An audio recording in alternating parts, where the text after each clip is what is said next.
चीन में जलजला, नेपाल क्यों दहला?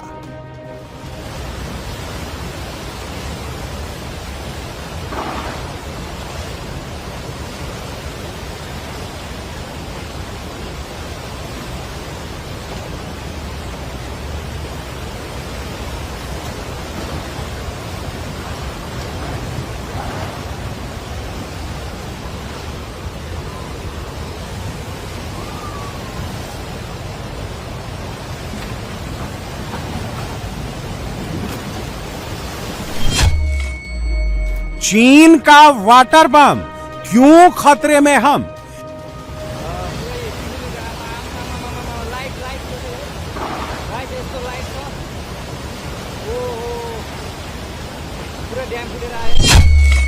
बेकाबू चीनी पानी, दहशत में हिंदुस्तानी।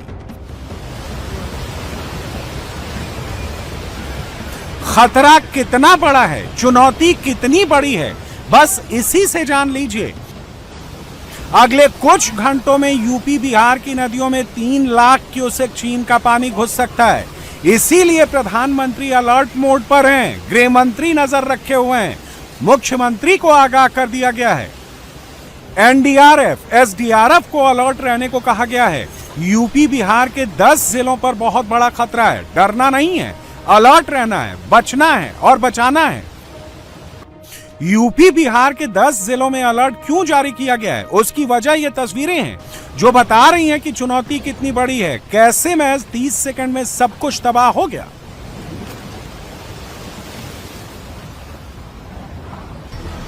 ये नेपाल चीन अधिकृत तिब्बत का रसुआगढ़ी बॉर्डर है। जो तस्वीरें स्क्रीन पर दिख रही हैं वो चीन अधिकृत तिब्बत का इमिग्रेशन सेंटर है। दूसरी तरफ नेपाल का रसुआ जिला है। चीन अधिकृत तिब्बत के ग्यारोंग इमिग्रेशन सेंटर की ये 5 मंजिला ऊंची इमारत है। तिब्बत और नेपाल में यहीं से आने जाने की परमिशन मिलती है, लेकिन सुबह 9:30 बजे अचानक से यहाँ लोग भागने लगे। पैदल भाग रहे लोग, गाड़ियों से भाग रहे लोग, लेकिन 30 सेकंड के भीतर ही पूरी तस्वीर बदल जाती है। अचानक से लाखों क्यूसेक पानी के साथ आया मलबा 200 फीट ऊंची इमारत को लील लेता है। किसी को कुछ समझ में नहीं आता और लोग लाखों टन के मलबे में दफन हो जाते हैं। मंजर कितना भयावह है और चैलेंज कितना बड़ा है, कितना बड़ा खतरा यूपी बिहार की तरफ बढ़ रहा है, इमिग्रेशन सेंटर की तबाही की दूसरी तस्वीर से महसूस कर सकते हैं। इमिग्रेशन सेंटर पर 50 से ज्यादा बसें, कार और दूसरी गाड़ियां पार्किंग में खड़ी हैं। लोग जान बचाकर भागते हैं, लेकिन कोई नहीं बच पाता है। पानी के साथ आया लाखों टन का मलबा बस, ट्रकों और कार को तिनके की तरह बहा ले जाता है। नेपाल और भारत के लिए सबसे बड़ी चिंता की बात क्यों है, उसकी वजह है कि तिब्बत चीन के ग्योरोंग इमिग्रेशन सेंटर से कैलाश यात्रा की परमिट मिलती है। जब से यह तबाही आई है, यहां पर कैलाश मानसरोवर यात्रा का एक हिंदुस्तानी ग्रुप भी मौजूद था, जिनकी अभी तक कोई जानकारी नहीं मिल पाई है। नेपाल के पर्यटन विभाग के मुताबिक 384 लोगों का पता नहीं चल पा रहा है, जिनमें 291 विदेशी पर्यटक हैं, जिसमें 105 भारतीय नागरिक भी शामिल हैं। तबाही का यही लाखों टन क्यूसेक पानी हिंदुस्तान की तरफ आ रहा है, जो यूपी बिहार के करीब 10 से 20 जिलों में तबाही मचा सकता है। जैसे जैसे ये पानी आगे नेपाल की तरफ बढ़ रहा है, वैसे वैसे सबको डुबोता जा रहा है। पानी की रफ्तार में 40 किलोमीटर सड़क बह गई और 19 पुल भी टूट गए। ये वो रास्ता है जहां से नेपाल में चाइनीज कंटेनर आते हैं और इसी रास्ते से मानसरोवर की यात्रा पर जाने वाले यात्री भी जाते हैं। नेपाल चीन बॉर्डर पर मौजूद इस जगह को फ्रेंडशिप ब्रिज के नाम से भी जाना जाता है। वो भी बह गया। जैसे जैसे चीन का पानी आगे बढ़ता गया, जो भी सामने आया उसे लीलता गया। यह रसुआ जिले में एंट्री की पहली तस्वीर है। जब ये पानी रसुआ जिले में एंट्री करता है तो आसपास के पेड़ों को चपेट में ले लिया। टिमुरे और स्याब्रू बेसी में कई घर भी बाढ़ की चपेट में आकर तबाह हो गए। यह तस्वीर रसुआ के हाइड्रो पावर प्रोजेक्ट की है, जो पानी के प्रेशर के सामने तिनका नजर आया।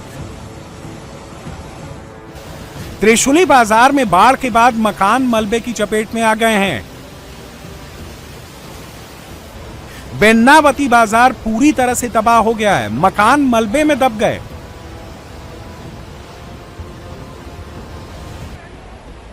नेपाल में ऐसी तबाही आई जिसके चलते सड़कें और दर्जनों पुल बह गए।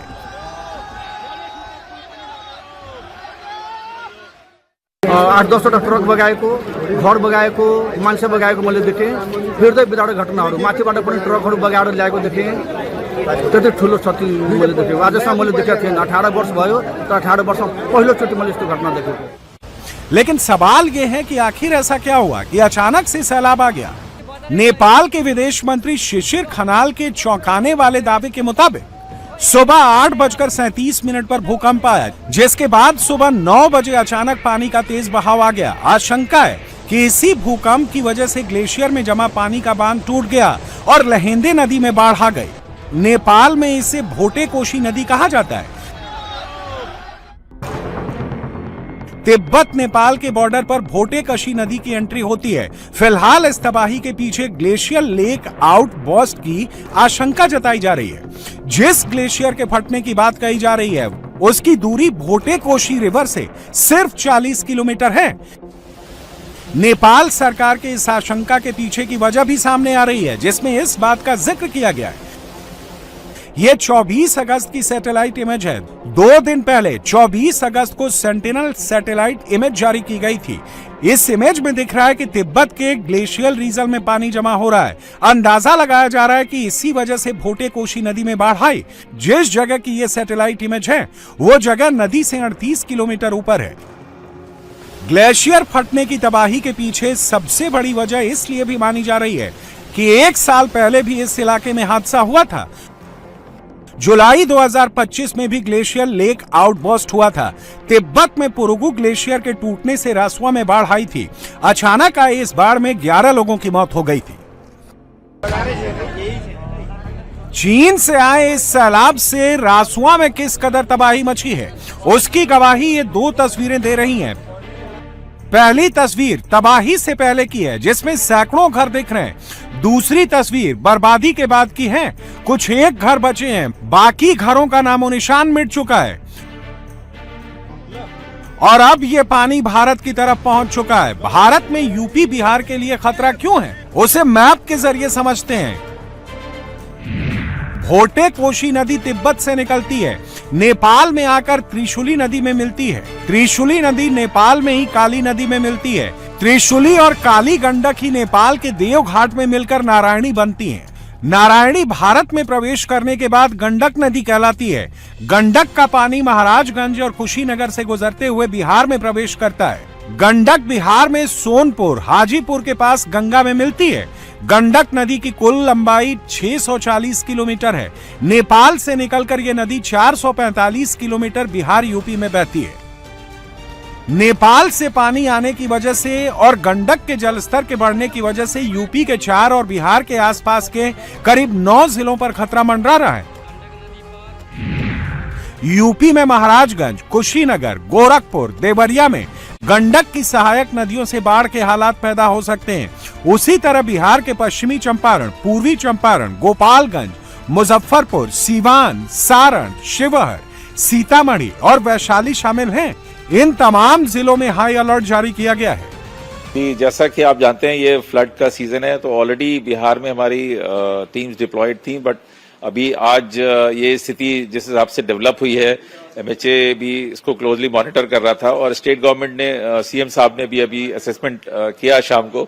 उसके बाद एक वेस्ट चंपारण जो गंडक रिवर बेसिन के साथ ही पड़ता है और मुजफ्फरपुर, तो 2 टीमें उन्होंने बोला कि यहाँ पे हमको टीमें चाहिए, तो हमारी टीम ऑलरेडी डिप्लॉय हो गई वहां पे। और ऐसे ही यूपी गवर्नमेंट ने भी एसेस किया, तो कुशीनगर डिस्ट्रिक्ट में एक हमारी टीम गई है। तो ऑलरेडी 9 टीम्स हैं हमारी बिहार में अलग अलग जगह, और 2 टीम्स ये स्पेसिफिकली इस सिचुएशन के मद्देनजर गई हैं। सीडब्ल्यूसी का भी एडवाइजरी था सुबह का, तो हम लोग सुबह से ही उस पर नजर बनाए हुए थे और हमारी एडिशनल टीम्स स्टैंड बाय में है। जैसे से अगर स्थिति जिस हिसाब से पानी नीचे आता है और अगर स्थिति बनती है तो हमारी एडिशनल टीम्स भी डिप्लॉय होंगी। प्रशासन और एनडीआरएफ की टीमों को लगातार निगरानी रखने के निर्देश दिए गए हैं। बेतिया, मोतिहारी और गोपालगंज जैसे जिलों में अलर्ट जारी कर दिया गया है। गोपालगंज में गंडक नदी में आज सुबह वाटर लेवल 62.75 मीटर था, जो खतरे के निशान के ऊपर था। नेपाल में आई बाढ़ से इस नदी का लेवल और ज्यादा बढ़ने लगा है। खतरा कितना बड़ा है, खुद इसका जिक्र बिहार के डिप्टी सीएम ने किया है।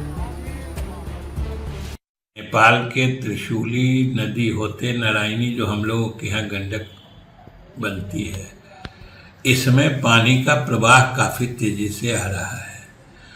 अभी तक पानी के प्रवाह और पानी के समझिए कितना पानी आएगा, इसका जो आकलन आया है वो हम लोगों को भी तो सूचना नेपाल सरकार से लगातार मिल रही है, और नेपाल की सरकार ने भी जो आकलन करके बताया है उनके हिसाब से यह बात सही है कि स्थिति तो थोड़ी कठिन है, लेकिन अभी का जो अनुमान है पानी आने का, वो हम लोगों के हिसाब से स्थिति को हम लोग नियंत्रण से बाहर नहीं जाने देंगे। 2.5-3 लाख आने की संभावना है। उस हिसाब से सतर्कता के सभी काम हम लोगों ने कर लिए हैं। हम लोगों को आज की रात दबाव झेलना है और हम लोग इसके हिसाब से पूरी तैयारी कर लिए हैं। गंडक नदी के देव घाट में करीब 3 मीटर बढ़ने की आशंका है। इसके लिए सभी विभाग अलर्ट मोड में हैं और नदी के बढ़ते वाटर लेवल पर नजर रखी जा रही है। बिहार के बगहा स्थित गंडक बैराज के 36 गेट खोल दिए गए हैं। मुश्किल सिर्फ बिहार की नहीं है, नेपाल से आ रही इस तबाही में यूपी में भी खतरा बढ़ गया है। नेपाल से आए अचानक बाढ़ को देखते हुए महाराजगंज और कुशीनगर जिलों को हाई अलर्ट पर रखा गया है। मुख्यमंत्री योगी आदित्यनाथ ने इन सीमावर्ती जिलों के प्रशासकों को सतर्क रहने और एनडीआरएफ की टीमों को तैनात करने के निर्देश दिए हैं। कुदरत के गुस्से से कोई बच नहीं सकता, लेकिन इसकी तीव्रता को कम किया जा सकता है। नेपाल के लोगों का दावा है कि मौत का यह सैलाब चीन से आया। जहां ग्लेशियर फटा वो हिस्सा नेपाल से 50 किलोमीटर दूर है। फ्लैश फ्लड को नेपाल तक पहुंचने में 30 से 40 मिनट लगे। अगर चीन ये इंफॉर्मेशन समय रहते नेपाल को दे देता तो हजारों लोगों की जान बचाई जा सकती थी। लोगों को सुरक्षित ठिकानों तक पहुंचाने के लिए आधा घंटा काफी था, लेकिन चीन ने ये इंफॉर्मेशन शेयर नहीं की। नवाज शरीफ की साहबजादी मरियम नवाज चीन में हैं। आज उनके दौरे का दूसरा दिन है, लेकिन वो चीन करने क्या गई हैं, ये पाकिस्तान में किसी को नहीं पता। मरियम नवाज के 13 अरब रुपए के पर्सनल जेट का मामला अभी तक पाकिस्तानियों को खून के आंसू रुला ही रहा था। अब ये विदेशी दौरे जख्मों पर नमक की तरह लग रहे हैं। मरियम के साथ लंबा चौड़ा सरकारी लाभ लश्कर भी है, लेकिन दौरे का मकसद ऐसा है कि सुनकर पाकिस्तानियों को लकवा मार जाए। मरियम का चीनी तमाशा क्या है, इस रिपोर्ट में देखिए। पहला हैंडशेक, दूसरा हैंडशेक, तीसरा हैंडशेक, चौथा हैंडशेक। नवाज शरीफ की शहजादी हाथ पर हाथ मिलाए जा रही हैं और पाकिस्तान सीने पर हाथ रखकर जला भुना जा रहा है। लेकिन पाकिस्तानियों को इस बात पर रत्ती भर यकीन नहीं है। वजह है शरीफ खानदान का इतिहास, जो सरकारी माल से मौज उड़ाने में हर हद तक बेशर्म हो चुका है। नवाज शरीफ की सियासी वारिस मरियम नवाज भी इसी खानदानी परंपरा को आगे बढ़ा रही हैं। बात तो सच है, चीन से टिकटॉक आ चुका है, वो भी सरकारी। टिकटॉक वीडियो बनाना पाकिस्तान की रूलिंग क्लास का शौक है। ऐप भी चीनी, जमीन भी चीनी, माल भी चीनी और अय्याशी पाकिस्तानी। ये कोई बड़ी बात नहीं है। बड़ी बात तो ये है कि मरियम का चीन दौरा उनकी शॉपिंग के लिए डिजाइन किया गया है। कहा जा रहा है कि मरियम की छोटी बेटी की शादी अगले महीने है और इसी की शॉपिंग के लिए वो चीन गई हैं। शॉपिंग और शादी वाली खबरों में दम तो है, क्योंकि इस बार पाकिस्तान के जश्न आजादी के मौके पर मरियम के बाजू में दिखे एक अनजान शख्स की पाकिस्तान में जमकर चर्चा है। कहा जा रहा है कि यही शख्स मरियम की छोटी बेटी का शौहर बनेगा। बहरहाल शादी हो या शॉपिंग या फिर मीटिंग, पाकिस्तानियों को तो इन सब की आदत है, जिसकी आदत नहीं है वो ये है। चीन रवाना होते हुए मरियम ने एयरपोर्ट पर पाकिस्तानी अफसर से हाथ नहीं मिलाया, दूसरे पाकिस्तानी अफसर से भी हाथ नहीं मिलाया, लेकिन चीनी डिप्लोमेट से झट से हाथ मिला लिया। और चीन पहुंचकर तो चीनी अधिकारियों से धड़ाधड़ हाथ मिलाए जा रही हैं। पिछले साल यूएई के प्रेसिडेंट मोहम्मद बिन जायद से हाथ मिलाने की उनकी तस्वीर अभी तक वायरल है। ये सब देखकर पाकिस्तान में शरिया और इस्लाम और पर्देदारी के ठेकेदार तिलमिलाए जा रहे हैं। पाकिस्तानी मरियम के हाथ मिलाने से परेशान है, लेकिन मरियम ने तो अपने हाथों से सुप्रीम कोर्ट की गर्दन भी पकड़ ली है। सुप्रीम कोर्ट के ऑर्डर के बावजूद इमरान खान अभी तक जेल में है, तो उसकी वजह मरियम ही है। कहा जा रहा है कि मरियम नहीं चाहती थी कि उनका जानी दुश्मन अस्पताल में भर्ती हो, इसीलिए इमरान रातों रात फिर से जेल के अंदर पहुंचा दिए गए। अब सवाल उठता है कि मरियम के पास इतनी ताकत कैसे आ गई कि उसके सैर सपाटे और शॉपिंग के लिए चीन का 4 दिनों का सरकारी टूर बना दिया जाए। उसकी मर्जी ना हो तो सुप्रीम कोर्ट का फैसला भी ताक पर रख दिया जाए। पाकिस्तान में तो फौज की हुकूमत चलती है, सरकारें तो कठपुतलियां हैं, फिर मरियम इतनी पावरफुल कैसे हो गई? पाकिस्तान की सियासत में ऑडियो वीडियो लीक का खेल बहुत पुराना है। अपनी अपनी जरूरत के मुताबिक कभी आईएसआई नेताओं के वीडियो लीक करती है, तो कभी कभार फौजी अफसरों के वीडियो भी लीक हो जाते हैं। सच्चाई कितनी है ये कौन जाने, लेकिन पाकिस्तान में चर्चा जबरदस्त है कि मरियम के पास फौजी जनरलों के कई सीक्रेट वीडियो हैं, जिसके बल पर वो अपनी बातें मनवा ही लेती हैं। इमरान खान आजाद हो सकते हैं, क्योंकि खबरें ऐसी हैं कि मुनीर भी उनसे डील करना चाहता है, लेकिन मरियम का कंट्रोल ऐसा है कि मुनीर चाहकर भी इमरान को ढील नहीं दे पा रहा। मरियम ने अपने इसी कंट्रोल की बदौलत सरकारी खजाने से 13 अरब रुपए का निजी गल्फ स्ट्रीम प्लेन खरीद लिया, लेकिन मुनीर ने चूं तक नहीं की। पूरा पाकिस्तान अब तक मरियम के इसी प्लेन के नाम पर रो रहा है, लेकिन कर कुछ नहीं सकता। और मुनीर उस जहाज के पेट्रोल का खर्च आवाम का तेल निकालकर वसूल रहा है। हर विदेशी दौरे की तरह मरियम इस बार भी अपने नौकर चाकरों का पूरा लाव लश्कर लेकर चीन दौरे पे गई हैं। मरियम की सरकार में मंत्री अजमा बुखारी और मरियम औरंगजेब की हैसियत भी मरियम नवाज की कनीज से ज्यादा नहीं है। मरियम साहबा की अपनी बहुत सारी ऐसी आप ये पर्सनल एड कह लीजिए, हेल्प स्टाफ में से लोगों को कह लीजिए, उनकी भरमार भी इस दौरे में उनके साथ जा रही है। मतलब जिन्होंने उनके कपड़े वपड़े इस्त्री करने हैं, उनके और मेकअप वगैरह, वो तमाम खवातीन जो है वो भी उनकी हमसफर हैं चाइना के इस दौरे में। और एयरपोर्ट से जो तस्वीर और वीडियो सामने आई हैं, उसने इस वक्त सोशल मीडिया पर एक नई बहस छेड़ दी है। मरियम का चीनी टिकटॉक नामा धड़ल्ले से जारी है। शॉपिंग पूरी हो जाएगी तो शादी का जश्न शुरू हो जाएगा। पाकिस्तानी चीखें, चिल्लाएं, भूखे मरे या बेरोजगारी में खुदकुशी करें तो उनकी बला से। पाकिस्तान के खिलाफ भारत ने ऑपरेशन सिंदूर पार्ट 2 की स्ट्रेटजी तैयार कर ली है। पाकिस्तान ने फिर कोई गुस्ताखी की तो दोनों देशों के बीच अब तक का सबसे भयंकर युद्ध होगा। पाकिस्तान के military base, airbase, strategic location सब कुछ भारत के टारगेट पर होंगे। भारत के पूर्व chief of defence staff general Anil Chauhan ने कहा कि ऑपरेशन सिंदूर के दौरान पाकिस्तान के एटमी हथियारों के जखीरे पर भी भारत की नजर थी। इस बार तो भारत ने पाकिस्तान को बख्श दिया, अगली बार ये मोहलत नहीं मिलेगी।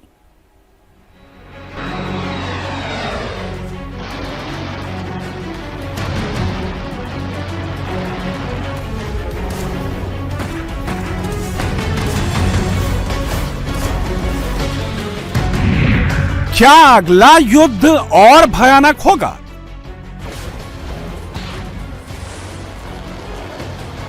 इस बार निशाना पिंडी का हेडक्वार्टर होगा।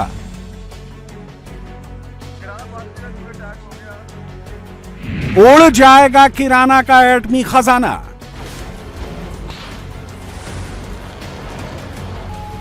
भारत और पाकिस्तान के बीच अगर युद्ध हुआ तो इस बार मंजर बेहद भयंकर होगा। यह भविष्यवाणी की है भारत के पूर्व chief of defence staff general Anil Chauhan ने। जनरल चौहान पिछले साल उस वक्त भारत के सीडीएस थे जब भारतीय सेनाओं ने पहलगाम अटैक के बाद पाकिस्तान के खिलाफ ऑपरेशन सिंदूर किया था। ऑपरेशन सिंदूर के 15 महीने बाद जनरल अनिल चौहान ने बहुत बड़ा राज खोला है।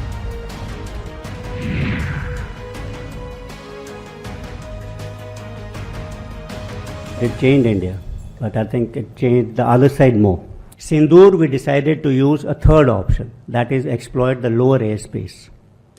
That means it would have kept the threshold of conflict low, it would have assured success, and then there would have been an element of surprise.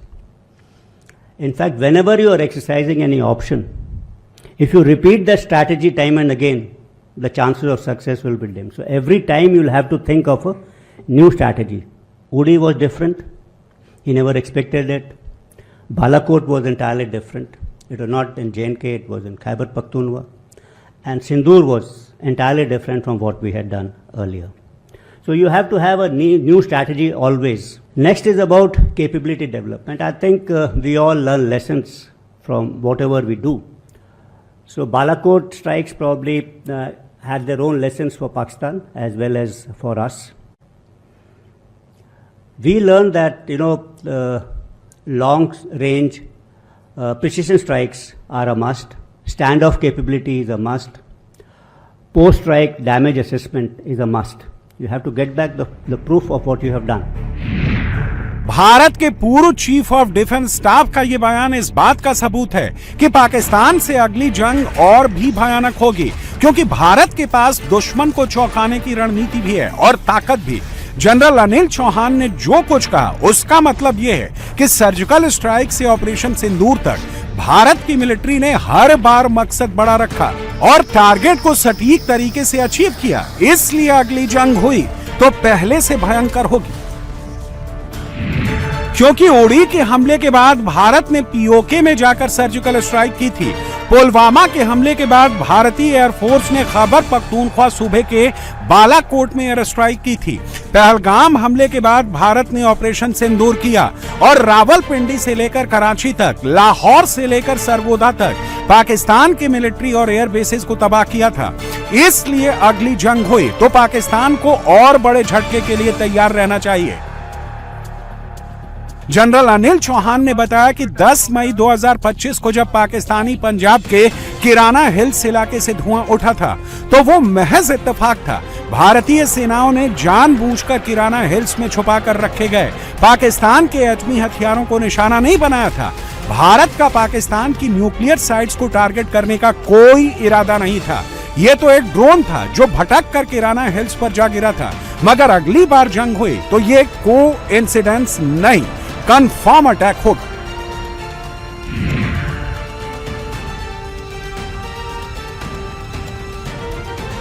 There was a small episode about what I think Air Marshal Bharti was asked, that Kirana Hills episode. I think I'll clarify this. At occasions he's been asked whether Kirana Hills were hit or not. That's where their nuclear facilities are there.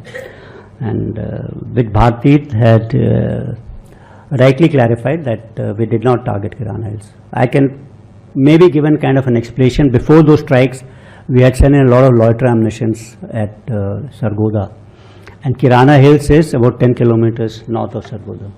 So the loiter ammunition is looking for radars which are in around Sargodha, and it's got a lifetime, means time. It will loiter for about 2 hours, and once it doesn't find a target, then it comes down and hits somewhere. It must have come and hit one of those hills.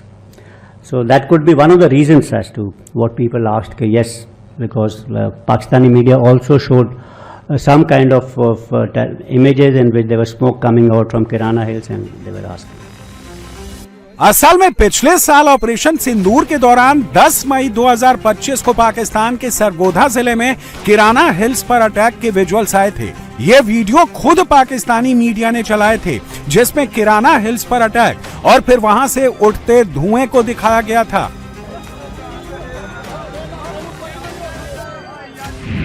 Kirana hills Pakistani Punjab के सरगोधा जिले में है।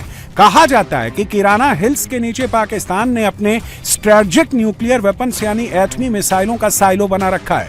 करीब 100 वर्ग मील इलाके में फैली इस स्टोरेज फैसिलिटी को पाकिस्तान में एरिया 51 के कोड नेम से जाना जाता है। यहाँ पर पहाड़ियों के नीचे पाकिस्तान ने अंडरग्राउंड कंक्रीट बंकर बना रखे हैं, जहाँ पर पाकिस्तानी सेना ने अपने एटमी हथियार और बैलिस्टिक मिसाइल्स को रखा हुआ है। सरगोधा का मोशाफ एयरबेस भी यहाँ से पास ही है, जहाँ पाकिस्तानी सेना ने American made F-16 fighter jet भी तैनात किए हैं, जिससे जरूरत पड़ने पर एटमी हथियारों को तुरंत डिप्लॉय किया जा सके। पाकिस्तानी सेना ने यहाँ कम से कम 6 सुरंगें बनाकर अपने एटमी हथियार रखे हैं। ऑपरेशन सिंदूर के दौरान ऐसी तमाम खबरें आई थी जिनमें कहा गया था कि किराना हिल्स पर भारत के हमले के बाद वहां से रेडिएशन लीक हुआ था। हालांकि खुद पाकिस्तान और इंटरनेशनल एक्सपर्ट्स ने क्लियर किया था कि किराना हिल्स से कोई रेडिएशन लीक नहीं हुआ। हालांकि किराना हिल्स को निशाना बनाकर भारत ने पाकिस्तान को क्लियर मैसेज दे दिया था कि पाकिस्तानी फौज ने कोई भी गुस्ताखी की तो याद रखे कि उसकी गर्दन उसके एटमी ठिकाने भारत की पहुंच में। Issue of the Kirana Hills, I think everybody knows what India did out there. Quite clearly, we know what Kirana Hills was all about. And I think it was a message which was being delivered to the Pakistanis that we have them in our sights. And the message is that it was not just that, we have these targets in the sights of our missiles, but we had the capabilities of sending loitering munitions as far as Sargodha, which is one of the main air bases of the Pakistan Air Force. And they were roaming around out there without any let or hindrance. Clearly, the message is that if we wanted, we could have wreaked more havoc on your air bases than what we did. And if we did not do it, it was deliberate. So the message is to the Pakistanis is that don't try any adventurism. Delhi में think tank Vivekananda foundation के programme में ex chief of defence staff general Anil Chauhan ने सिर्फ किराना hills पर ही नहीं, पाकिस्तान को लेकर, भारत की युद्ध की तैयारियों को लेकर कई और चौंकाने वाली बातें बताई।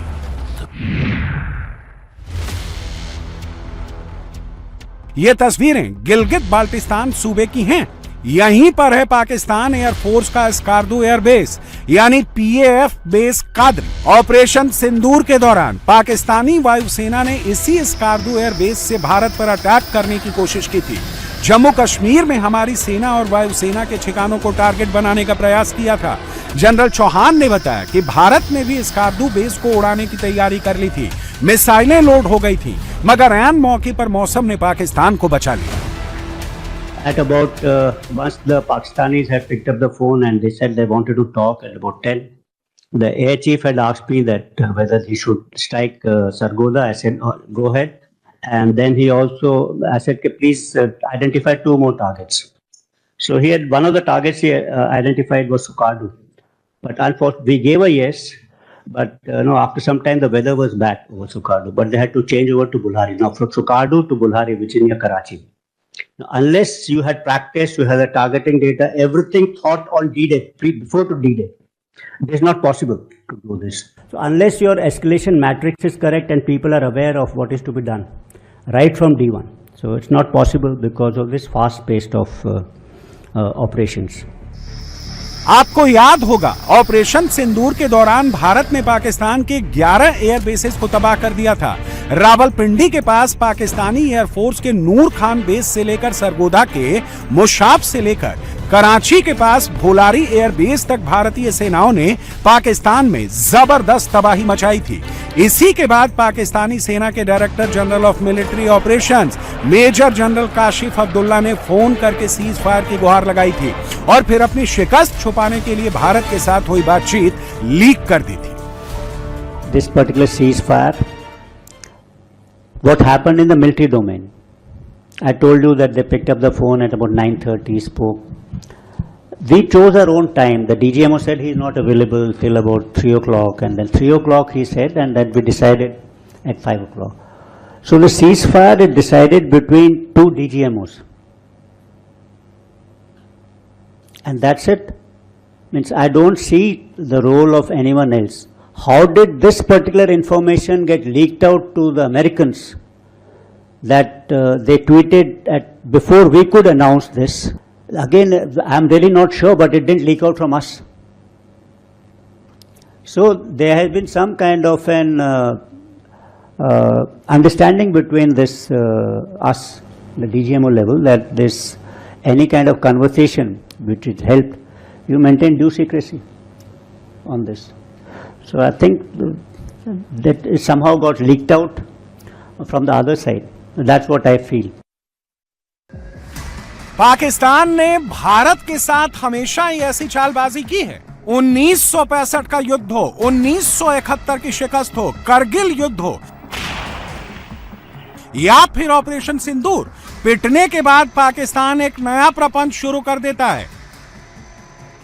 ऑपरेशन सिंदूर के बाद से पाकिस्तान खुद को महफूज रखने के लिए अब मुस्लिम देशों से मदद का तलबगार बन रहा है, नए मिलिट्री अलायंस कर रहा है ताकि भारत की घेरेबंदी कर सके।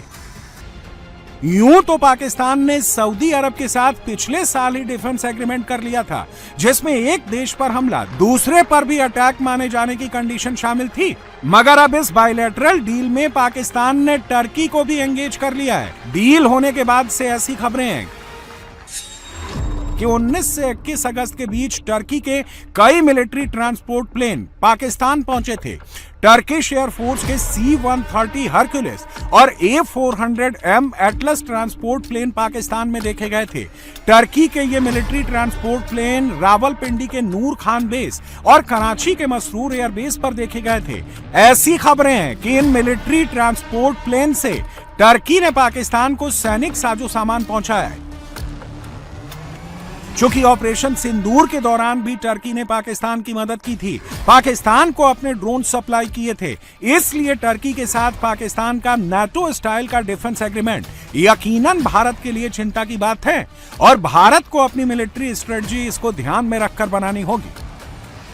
Pakistan has always been seeking security in pacts and alliances, and right after this particular conflict, he was trying to secure security, national security, by some more accords and alliances. First, he tried this SMDA, Strategic Mutual Defense Agreement, with Saudi Arabia on 17th of September 2025.